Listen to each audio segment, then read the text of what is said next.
Okay, I am in business now. Okay, so let me go back to what I was saying before. So as I said before, I'm just doing this because I just turned on the live stream. So come on, hold on, come on, come. Share my screen. Okay, so just for the sake of people who might be listening to the playback of this live stream, the example I was using is H2O reacting to form hydrogen and oxygen, and the other way around. That's a reversible reaction where the rate of the forward reaction is equal to the rate of the reverse reaction, all right? So when that is occurring, then we say that the system is in a state of dynamic equilibrium, all right? Okay, now, basically because of that situation, we can have quantitative relationships between the reactants and products, right? And that is given by an equation. In some textbook, they call it the law of mass action. But basically, it's an equation which relates the concentrations of the reactants to the products, right? Now, what I'm going to do is use a hypothetical reaction. Let me do that over here. So let's say you have a system in equilibrium where A plus B is in equilibrium with C plus D. Now, the lowercase letters would represent the coefficients, and the uppercase letters would represent the formulas for the different substances in the system. So we can write down what is called an equilibrium equation, which is Kc, which is equal to the concentration of C raised to the power C times the concentration of D raised to the power D divided by the concentration of A raised to the power A times the concentration of B raised to the power B. So basically, it is the product of the concentration of the reactants, just to summarize it more succinctly,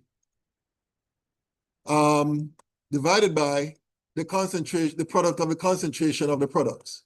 But of course, it's not as simple as that because you have to raise the concentration of each term to the power of the coefficient of the different substances in the balanced equation, all right? So basically, that's the quantitative relationship between the concentrations and of the reactants and the products, right? Basically, you take the concentration of the reactants, the product of the concentration of the reactants raised to their respective powers, divided by the concentration of the products, the product of the concentration of the products raised to their respective powers, and that would be equal to a constant known as Kc. So this is called the equilibrium constant. The equilibrium constant, all right? Now, later on, you're going to see that the equilibrium constant is temperature dependent. So basically, Kc is constant at constant temperature. In other words, if the temperature changes, Kc will change. And later on, we're going to see how that happens. You know, we can actually make a prediction as to whether or not Kc would increase or decrease if the temperature increases or decreases. It depends on, well, one main factor, and that is whether or not the reaction is exothermic or endothermic.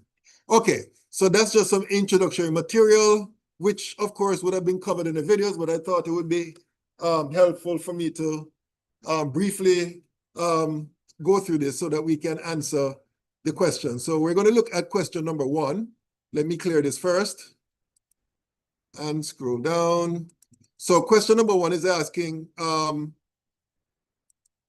Kc and Kp for the following reaction. So for now, we're going to concentrate on Kc, and then I'm going to explain what Kp is, right?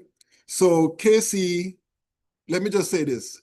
The difference between these two is that Kc is the equilibrium constant in terms of concentration, while Kp is the equilibrium constant in terms of pressure for gaseous systems, all right? So that's the difference between these two. But for now, we're going to look at how to derive the Kc of an equilibrium system such as the ones that are provided here. Now, remember, I'm just going to rewrite this here so that you can use this to help you to answer this question. remember, for the hypothetical system that I had before, right, which is this, Kc would be equal to the concentration of C raised to the C times the concentration of D raised to the D divided by the concentration of A raised to the A times the concentration of B raised to the B, all right? So if that is true, let's apply that to this equation here. In this case, Kc would be equal to the concentration of the product, which is Hi, which itself would be squared, divided by the concentration of H2 times the concentration of I2. And that's it. And that's how you would get the Kc for the first equation. It's the products divided by the reactants, but the different components must be raised to the power of the coefficient that is in front of it in the balance equation, all right? So if you understood this, then can somebody tell me what would be the Kc expression for this equation?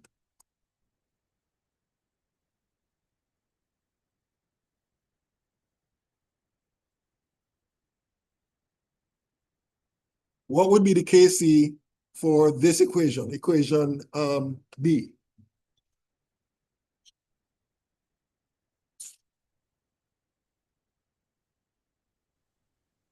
It'd be equal to the concentration of HCl to the power of 4, the concentration of O2 by the concentration of Cl2 But squared, remember, we have to divide. or divide, sorry, yeah, Yeah. And then concentration of Cl2 squared. times the concentration of H2O squared. Exactly. Okay, very good. All right. Okay, any questions about this one? Any questions? Any questions?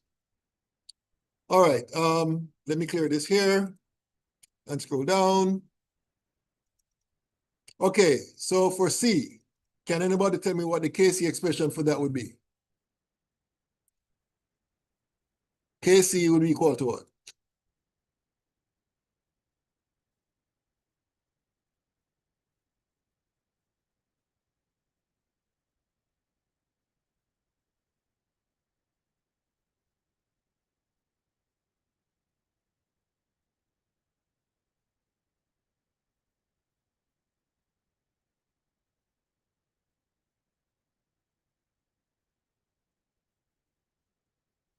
Well, what's the Kc expression?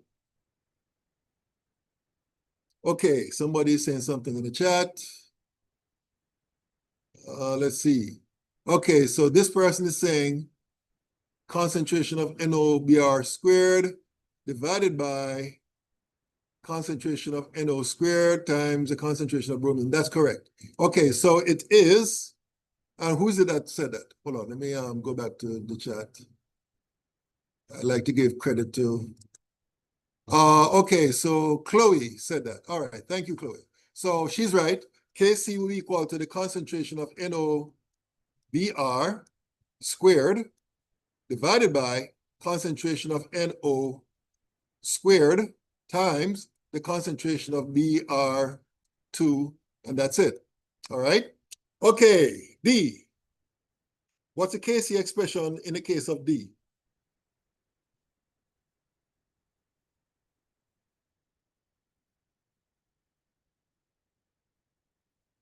What's the Kc expression in the case of D?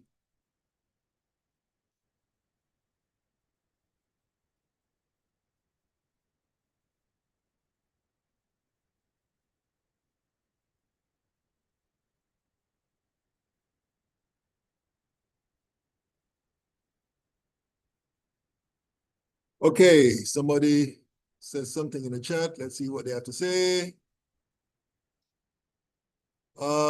Concentration of NO2 squared divided by, yep, concentration of N2O4. Okay, very good. And I think that's the same person. Yes, Chloe. All right. So yes, again, she's right. It is the concentration of NO2 squared divided by the concentration of N2O4, and that's it. All right. Okay, let me scroll down. Is there any more like this? Okay. All right. So the question also asks for you to calculate Kp. So Kp is another type of equilibrium constant. But this equilibrium constant, Kp, applies to gaseous systems, right? So assuming that you have an equilibrium system where all the components are gases, I'm going to use the same hypothetical example. AA gas plus BB gas to give you C gas plus D gas. So all the components are gaseous. So therefore, the Kp is going to be equal to the concentration, I'm sorry, not the concentration, the partial pressure of C raised to the C times the partial pressure. In fact, you know what, let me put this in parentheses. Let me erase this here. So it's going to be the partial pressure of C raised to the C times the partial pressure of D raised to the D divided by the partial pressure of A raised to the A power times the partial pressure of B raised to the B power, all right? So that's basically what Kp is equal to, right? So basically, if you understood what we did for Kc, it's pretty much the same thing, except in that you're replacing the concentration terms with pressure terms. So for example, in the case of number one, Kp would be equal to the partial pressure of Hi squared divided by the partial pressure of H2 multiplied by the partial pressure of I2. Whoops, I2. And that's it, all right? And basically, you do the same thing for the others in that same question, all right? Okay, so let me see here. Let me clear this here. I have a funny feeling I need to explain something before I move on to the next question. Okay. Oh, okay. So in this question, they gave you this equation and they gave you the value for Kc, right? And let me just say this. So basically, when it comes to the Kc value, right, what you're going to find in most textbooks is that no units will be given, all right? Now, that is different from when I was in school back in the day, right? Back in the day, we would have to be concerned with the actual units of Kc. But nowadays, and I don't know, well, I know the change took place while I was in college. But by the time I graduated, most textbooks, when you look at values of Kc, you won't see any units associated with them. So basically, you will not, you don't have to be concerned about the units. Luckily for you guys, when I was in school, we had to be concerned with the units. Anyway, so they gave you this equation here, and they gave you the Kc value, all right? Now, the question says, what is the Kc value for these reactions, right? And you'll notice that these equations basically can be derived from the initial equation, right? And based on whatever you do to go from that equation to the respective equations, you'd have to make changes to get the new Kc value. So in the case of the first one, you'll notice that the difference between this equation and this equation is that this equation here is the reverse of the first equation given, right? Now, in this particular case, what that means is that, well, for this equation here, Kc is equal to the concentration of N2 times the concentration of O2 divided by the concentration of NO squared, all right? So that's the Kc expression for this equation. Now, if I were to write down the Kc expression of this equation, it's going to be Kc is equal to the concentration of NO squared. And I'm going to make a distinction between this Kc and this Kc, I'm going to call this Kc prime, all right? So Kc prime is equal to the concentration of NO squared divided by the concentration of N2 times the concentration of O2. So my question to you is this: what is the relationship between Kc, which is given by this equation, and Kc prime, which is given by this equation? Anybody?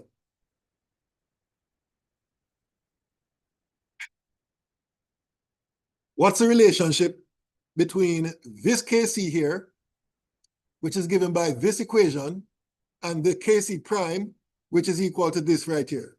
What's the relationship between the two? The products and reactions are just flipped. Yeah, but what is the, okay, maybe I should ask it this way. What is the mathematical relationship between Kc prime and Kc? Because you're right. To get from here to here, we have to flip this equation. So what would be the resulting mathematical equation?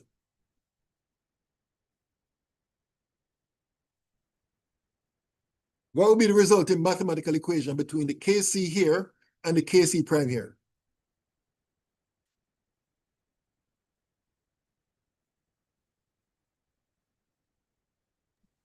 Is it 1 over KC? Exactly. So this will be equal to 1 over Kc. Oh, and somebody, I guess somebody said the same thing in the chat. Let me just check to make sure. Yes, somebody said they're reciprocals. Yes, that's basically the same thing as what the young man said. All right, so remember now, the question is asking for the Kc value for this equation. So all we have to do is 1 over 0.145. So let me get my cheat calculator here. So that's 1 divided by 0.145. And according to my calculation, that will be equal to 6.896, round off to 3 sig figs. So I'd round this off to 6.90.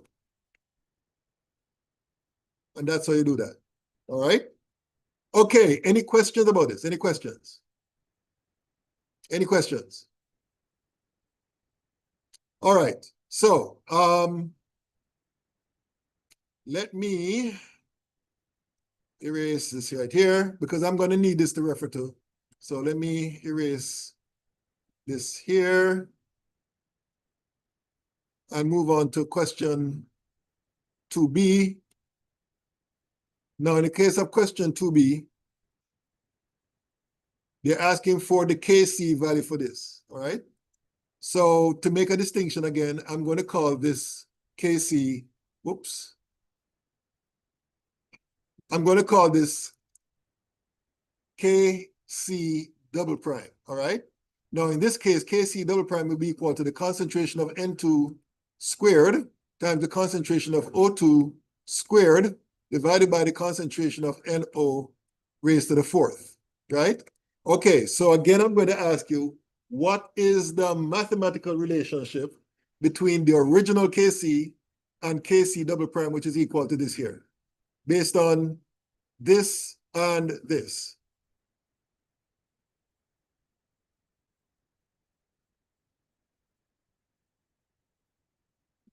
And by the way, this is 0.0145, just to remind us. Okay. So what's a mathematical relationship between Kc double prime and Kc? KC squared? Exactly, Kc squared, right? So basically, to find the Kc double prime, we're going to square 0.145, and that would be equal to, according to my calculation, rounded off to 3 sig figs, 0.0240. All right? Okay, any questions about this one? Any questions? Any questions? All right, so let me erase this here.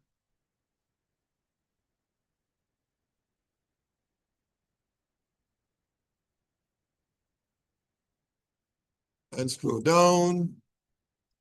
Okay, so in this case here, in this case, whoops. In this case, they gave you this equation. So the Kc, okay, I'm going to call this Kc triple prime, right? The Kc expression for this would be the concentration of N2 raised to the half times the concentration of O2 raised to the half divided by the concentration of NO. So again, the question is, what's the relationship between, in this case, Kc triple prime and Kc, the original Kc?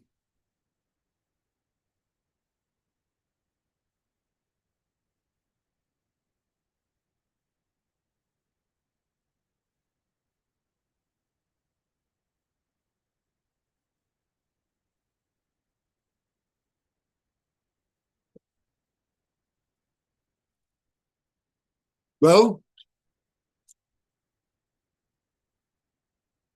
okay, somebody said something in the chat. Let's see what he or she said. Kc raised by a half. Okay, so that was said by Miss Chang, and that is correct. So basically, Kc triple prime would be equal to Kc raised to the half, which of course is the same thing as the square root of Kc, which is the square root of the original Kc, which is 0.145. So 0.145 square root. So according to my calculation, this works out to be equal to 0.381. All right. Very good. All right. Any questions about this? Any questions? Any questions? Okay. Let me erase this and move on to the D part.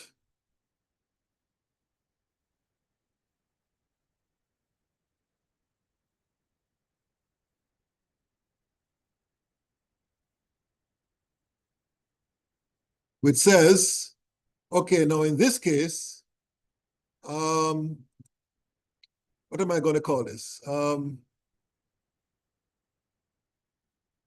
going to call this Kc4 prime, right? And that will be equal to the concentration of NO divided by the concentration of N2 raised to the half times the concentration of O2 raised to the half. Okay, so again, what's the relationship between this Kc and the original Kc?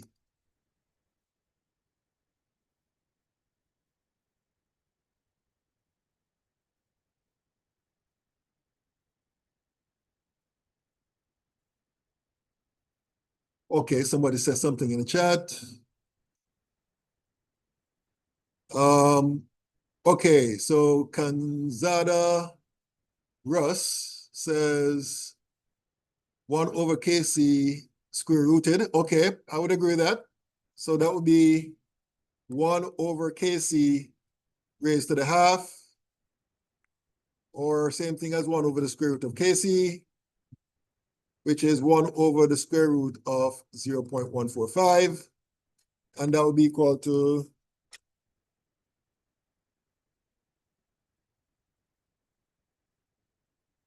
2.63. And by the way, the value that we got here, which was the square root of Kc, which was 6.8, no, hold on. What do I say? The value that we got for C, which I think is 1 over, which is square root of Kc, we could have just put 1 over that value here, and you'd get the same answer, all right? Okay, so that's basically how we do that question. Any question about D? Is there one more after this? Let me see here. Okay, that's the last one in that section. Okay. So, any questions about D? Any questions? Any questions? Okay, let me move on to, let me clear this here and move on to question, oh, wait a minute. Okay, I move on to question number 3. Now, question number 3 is talking about the relationship between Kc and Kp. Now, I won't go through all the steps because I went through the steps earlier or in the videos, but there is a relationship between Kc and Kp, right? And that relationship is Kp is equal to Kc times RT raised to the delta N. Now, delta N, I'm going to write it here. Delta N is equal to the sum of the coefficients of the products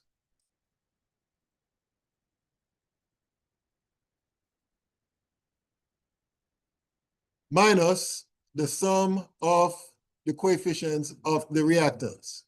All right? So that's what delta N is, okay?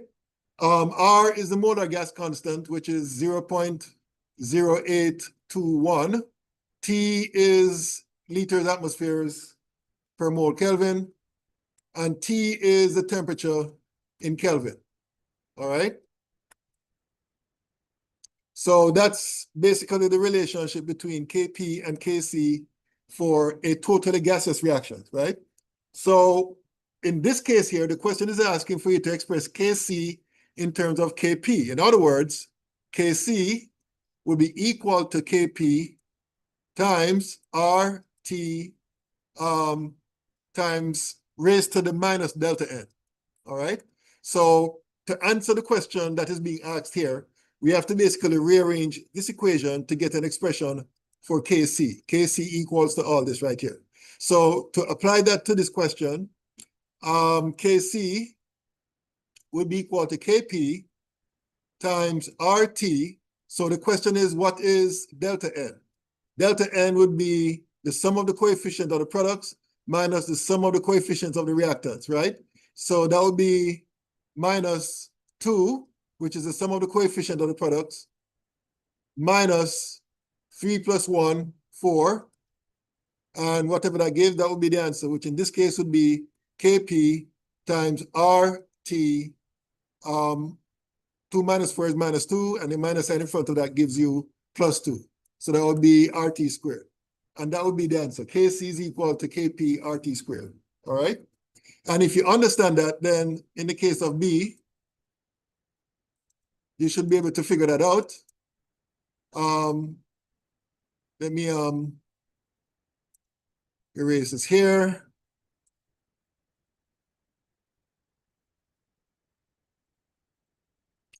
Okay, so what would be the expression for Kc in the case of B? So what's going on here? Okay, so Kc would be equal to what?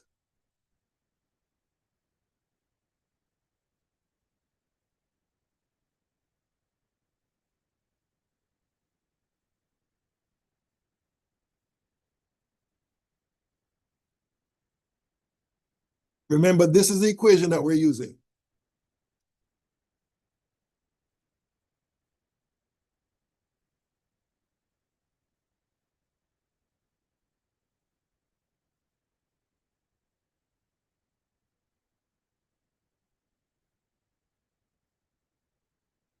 Well, Is it Kp RT to the negative 1? Kc is equal to Kp times RT in parentheses, and then it's 3 minus, whoops, I hate when this happens. Okay, minus 3 minus 2, so that would be minus 1. So yes, you're right, Kp times RT raised to the minus 1, all right? Okay, very good. So I'm going to leave the rest of that section for you to do. It's pretty simple, straightforward. Just basically follow what I just described, and you should be able to do the rest, right? Because in the interest of time, I want us to move along in this assignment. And let's see what number 4 has to offer us. Okay, so number 4 deals with a situation where you have a system that is not in equilibrium, right? And in the videos, I covered what would happen to the system when you have a situation like that. Now, let me introduce to you, or reintroduce to you, because you should have met this before in the videos, the whole concept of what we called reaction quotient, right? Symbolized by the letter Q. Now, Q is equal to, using the same hypothetical example that I showed you earlier, will be equal to the concentration of C raised to the C times concentration of D raised to the D divided by concentration of A raised to the A times concentration of B raised to the B. And let me add something here, at any time.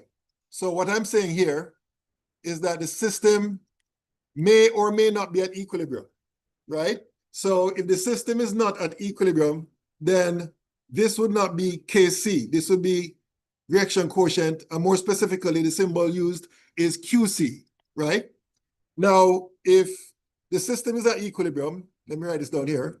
If system is at equilibrium, then QC would be equal to KC, right? So what happens very often if the system is not at equilibrium, and especially if it's a closed system, then what will happen is that the system will try to achieve equilibrium by adjusting the concentrations of the reactants and products so as to allow the system to shift in one direction or the other to achieve equilibrium. And I remember covering this in the videos extensively, and that is basically, this is how we predict which direction the reaction will shift. If QC is less than KC, then the system will shift to the right to increase concentration of the products and decrease concentration of the reactants until QC is equal to KC, right? So if the system is not at equilibrium such that QC is less than KC, right? What that means basically is that the concentration of the reactants is too low and the concentration of the products is too low and the concentration of the reactants is too high for the system to be at equilibrium. So therefore, what's going to happen is that the system will shift to the right in order to increase the concentration of the products and decrease the concentration of the reactants until QC is equal to KC, right? And basically, the reverse will be true. In other words, if QC is greater than KC, let me make changes here. If QC is greater than KC, then the system will shift to the left to decrease the concentration of the products to decrease the concentration of the products and to increase the concentration of the reactants until, again, QC become equal to KC, which means that the system will achieve equilibrium, all right? So basically, what this question is asking for you to do is to, let me see here, it says that the equilibrium constant is 0.080. It says, given that the ammonia concentration is this, the nitrogen concentration is this, and the hydrogen is this, find Q. That's the first thing they're asking for. Find Q, and then predict how the reaction will proceed. So basically, they gave us the balanced equation. So we're going to find Q. So let me clear all this here. So QC would be equal to the concentration of NH3 squared divided by the concentration of N2 times the concentration of H2Q. And then we put the numbers in. The numbers are given. They gave us that the concentration of ammonia is 0.0596 squared divided by the concentration of N2, which is 0.600, times the concentration of hydrogen, which is 0.420, and we have to cube that. And then we do the number crunching, so 0.0596 squared divided by 0.6 times 0.420 cubed. Okay, so according to my calculation, this turns out to be 0.0, oh, very close to 0.8, 0.0799. All right, so that is KC, I'm sorry, that is QC, and they gave us KC here, right?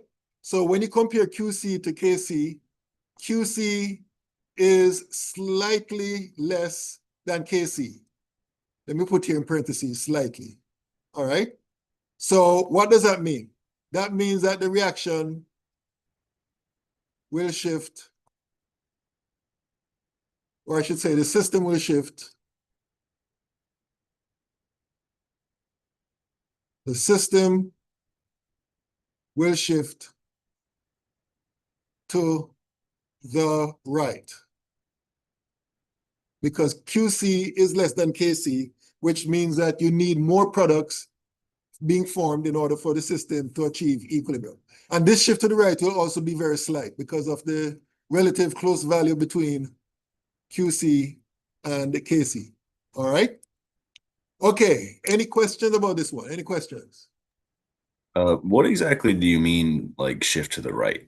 Okay, so basically what we mean that, okay, the system will not be at equilibrium, right?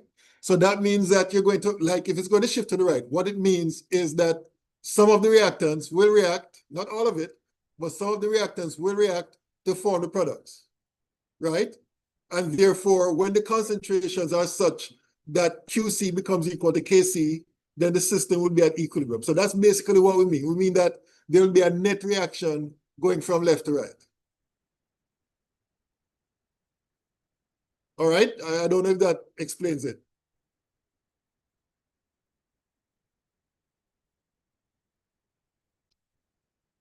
Okay, let me see. Somebody saying something in the chat. Okay, so somebody's asking a question here. Whoops. Okay, I hope I didn't lose. If QC will shift to the left, yes, indeed, exactly. Right, if QC is less than, hold on, let me see what, I'm sorry, QC is more than KC, right? Then the system will shift to the left, which means that, hold on 1 minute.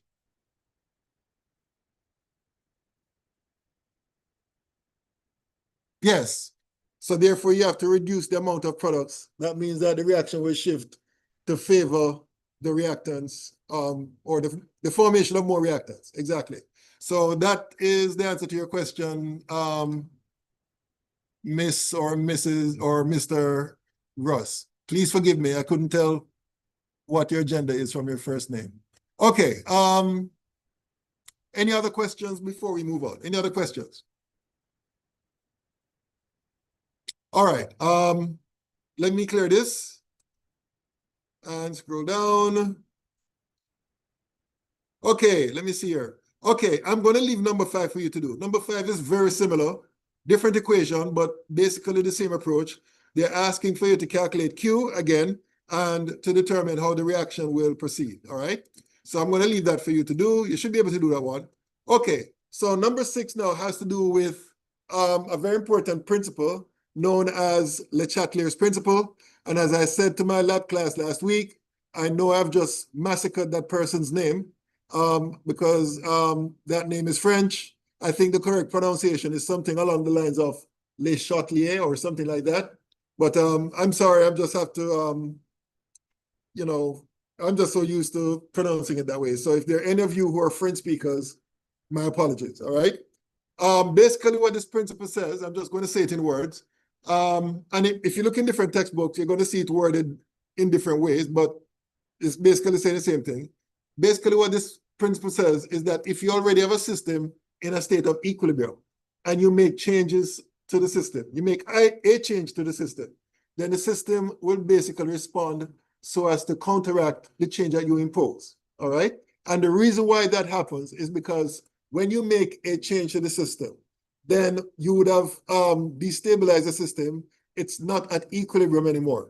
And the system will try to achieve equilibrium by doing the exact opposite of what you did to the system, all right? So let me just give a brief explanation using a simple example. I'm going to go back to this example here of water. So let's say you have this system already in equilibrium, all right? And let's say that all of a sudden you decided to increase the concentration of H2, all right? So that's a change that you are imposing. So change imposed on the system is that you are increasing the concentration of H2. So the system will respond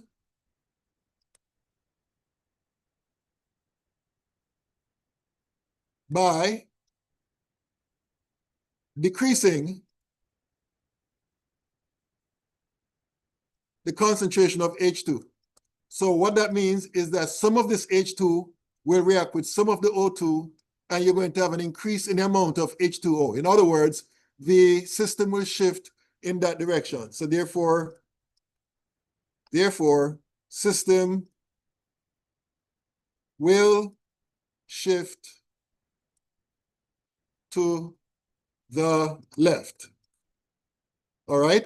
And as a result of that shift to the left, the concentration of H2O would increase, and the concentration of H2 and O2 will decrease. Both of these will decrease, all right?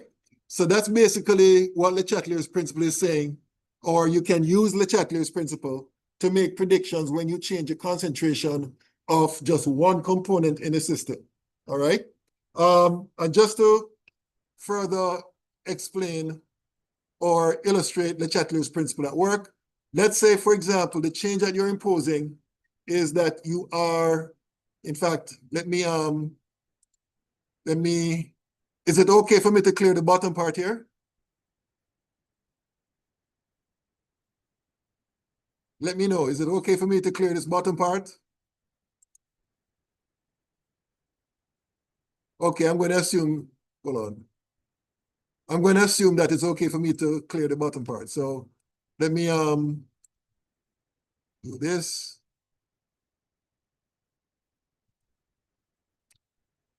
All right, so let's say that the change that you're imposing, oops.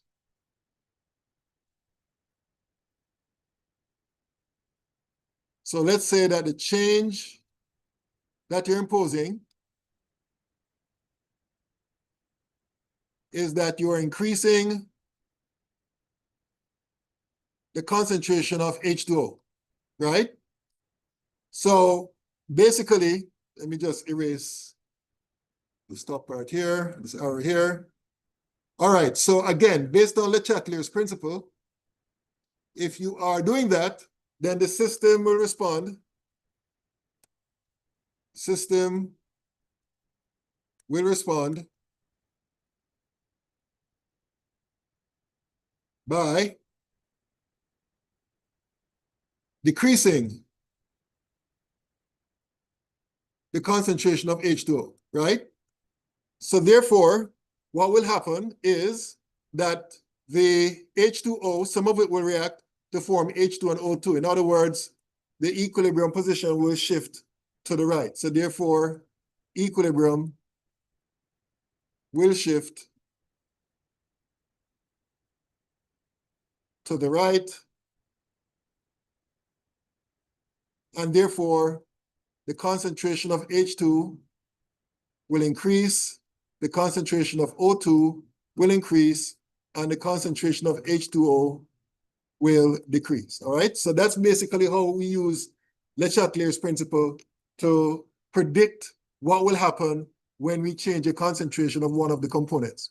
Another thing I want to say too is that because the pressure of a gas is directly proportional to the concentration of the gas, we can use the same argument for gaseous systems. In other words, if you change the pressure of the gas or one gas in the system, then the system will try to do the opposite of the change that you're trying to make, and therefore will shift in the direction in order to respond to that change, all right? Okay, now here's an interesting, in fact, hold on, let me see here, let me go to the, let me see here. Okay, based on what we have just discussed, you should now be able to answer A and B, let me see here. Okay, C, we'll talk about C shortly, right? But let's talk about A, B, and we can't do D yet either. Okay, A, B, and F, all right? So this is the equation given. And the question is asking for you to state and explain the changes in the equilibrium composition of the reaction. And it gives you the equation, right? So the question is, what would happen when the pressure of nitrogen, so we're only changing the pressure of nitrogen, right? Or concentration. Again, because the pressure and concentration are directly related, basically it's the same effect that would occur, right? Okay, so that means that when the pressure of nitrogen is increased, what will happen? Can somebody explain to me based on Le Chatelier's principle? When the pressure of nitrogen is increased, let me ask you this, how will the system respond? The system will respond by doing what?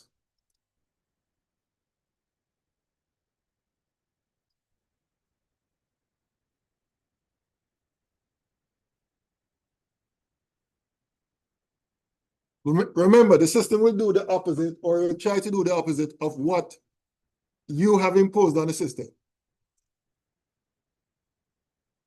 The equilibrium will try to shift to the right, so towards 2NO. Okay, very good. And- So hold on 1 minute. The system will respond by shifting the equilibrium position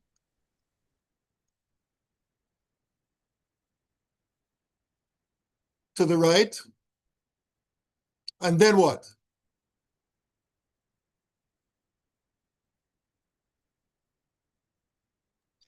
And then it will decrease the pressure of N2 and Okay. increase the pressure of 2NO. It's going to decrease the pressure. Therefore, the pressure of N2 will decrease. But you should also say that the pressure of O2 will decrease as well, Right. because the reaction is shifting to the right. And as you just said, and the pressure of NO will increase. Okay, very good, right?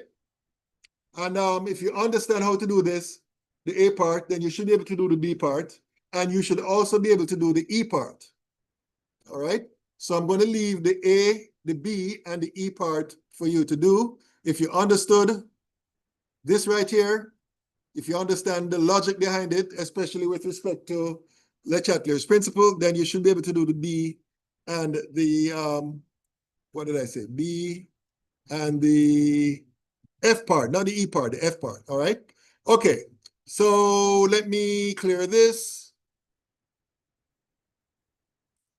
and scroll down. Now, here's an interesting situation.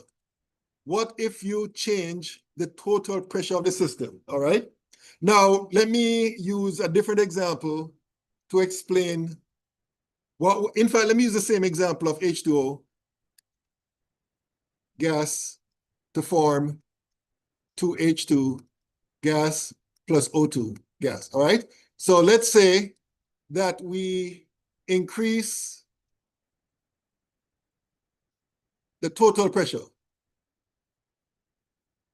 right, in the system. Okay, so if we do that, what we look for in order to predict what will happen, we look at the number of moles of gases represented on each side of the equation. So on this side of the equation, we have 2 moles of gases, right? Because we have 2 moles of H2O represented. And on this side of the equation, we have 2 plus 1, 3 moles of gases, right? Now, if you increase the total pressure, then the system will respond by decreasing the total pressure by shifting the equilibrium position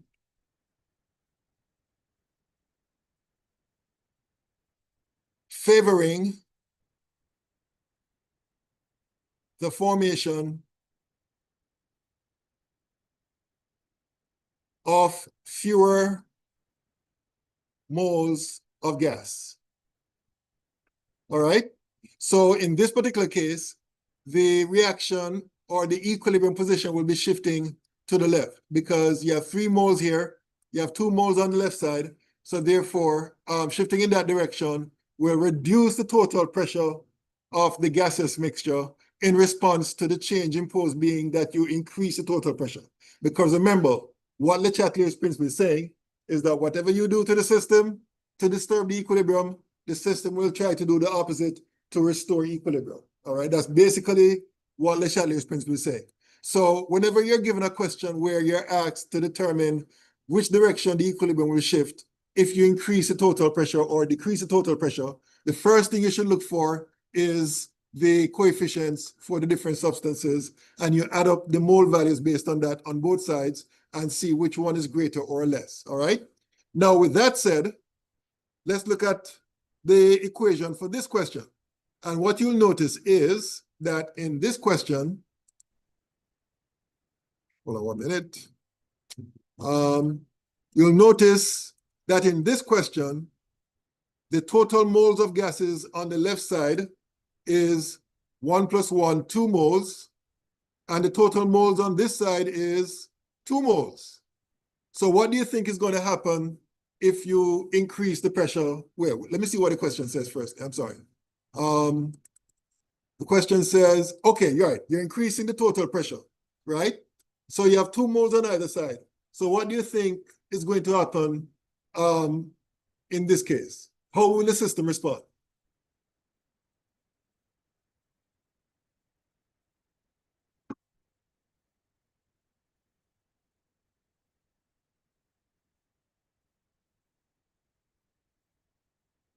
The total pressure will increase and the equilibrium won't shift since it's already equal. Exactly. There'll be no change. There'll be no change. Let me write this down here. No change in the equilibrium position. So basically, the concentrations will remain the same.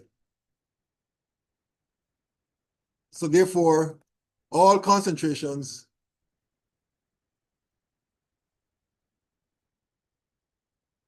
will remain the same. All right? And if you understand this, then you should be able to understand D, because D is asking if you all of a sudden increase the total volume of the system.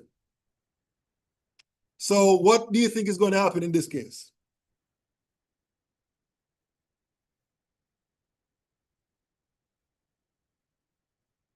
If all of a sudden you could just increase the total volume of the system where this reaction is taking place, what do you think is going to happen to the equilibrium position?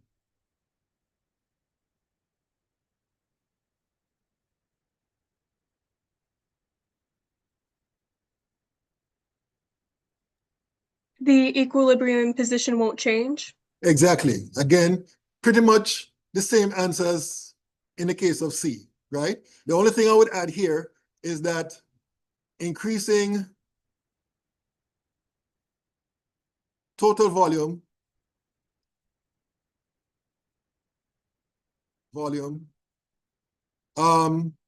corresponds to decreasing total pressure. And let me just put here in parentheses, Boyle's law. If you remember Boyle's law,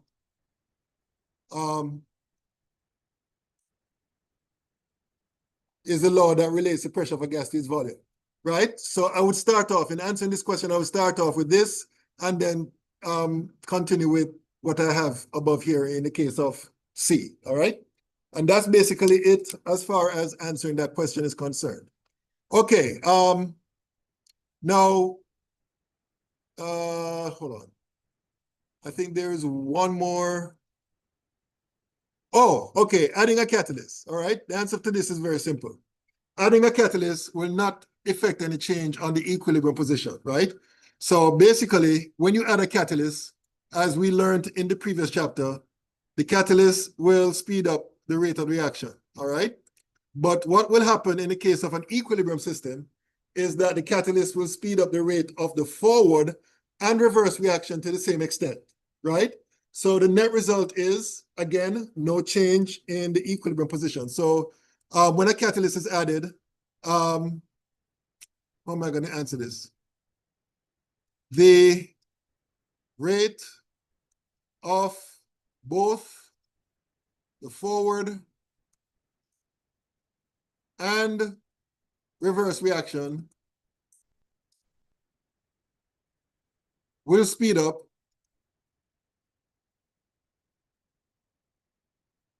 to the same extent.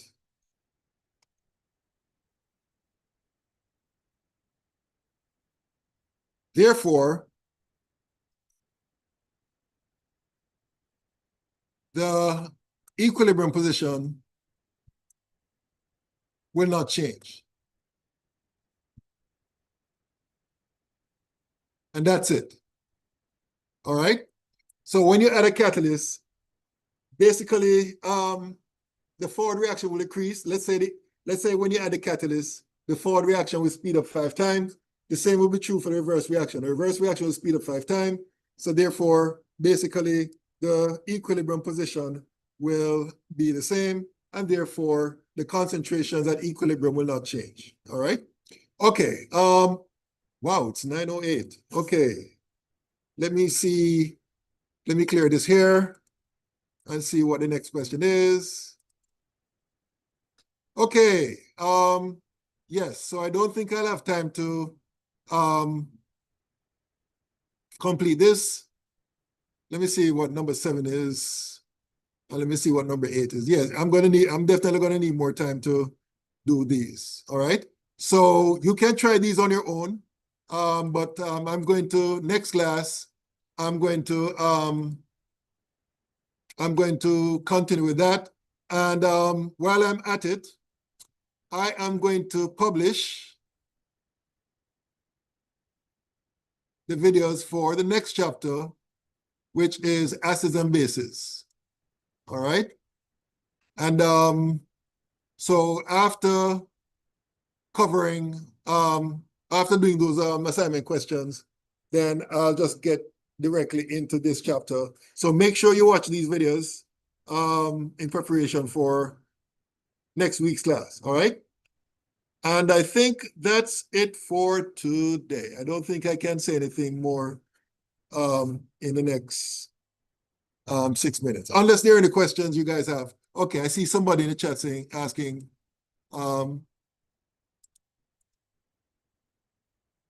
oh, good question. Also, since next Wednesday is faculty and there are no classes, I don't, okay, who asked this question? This is, oh, Miss Anwar. Okay, hold on, let me look at your first question first. Will you make an announcement about the new test deadline because my testing center needs proof in order to reschedule? Okay, okay, all right, so I will post an announcement about the extension of the deadline, Miss Anwar. All right, I'll do that while I'm teaching lab today at 9:30. And then the other question you have is next Wednesday is faculty day. I didn't even remember that, but I think the testing center should still be open because it doesn't really, the faculty development day doesn't really affect you know, the rest of the college in terms of business being conducted. Okay, somebody's asking, may you please make the videos accessible modules regarding what we covered today? It should be available. Hold on, let me check here.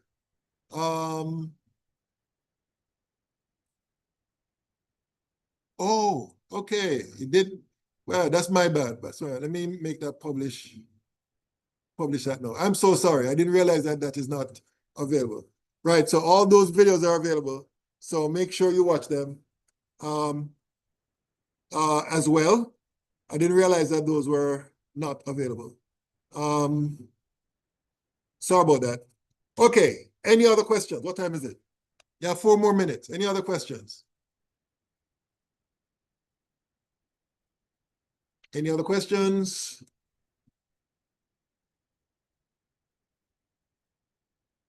Okay, I'll just hang around for the next 4 minutes, since that is the reason why they pay me the big bucks. And then I'll sign off. Okay, somebody's asking something.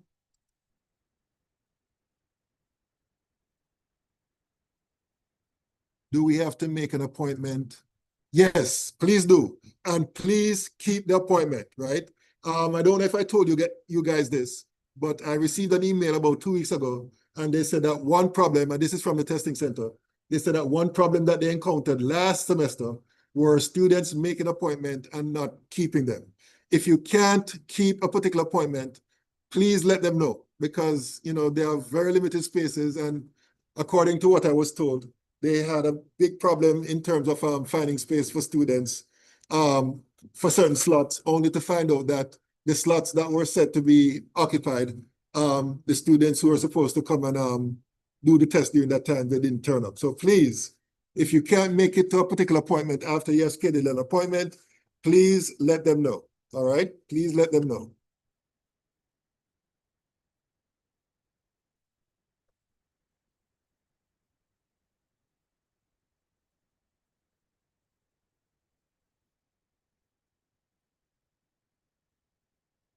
Okay, 2 more minutes.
Okay, 1 more minute, folks. 1 more minute.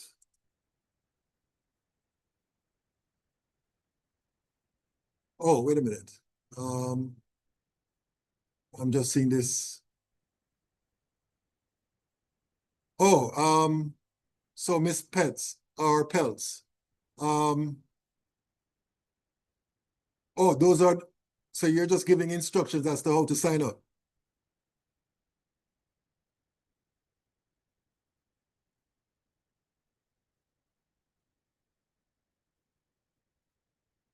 Okay, folks, that's it. I'll see you guys next week. If you have any questions during the week, let me know.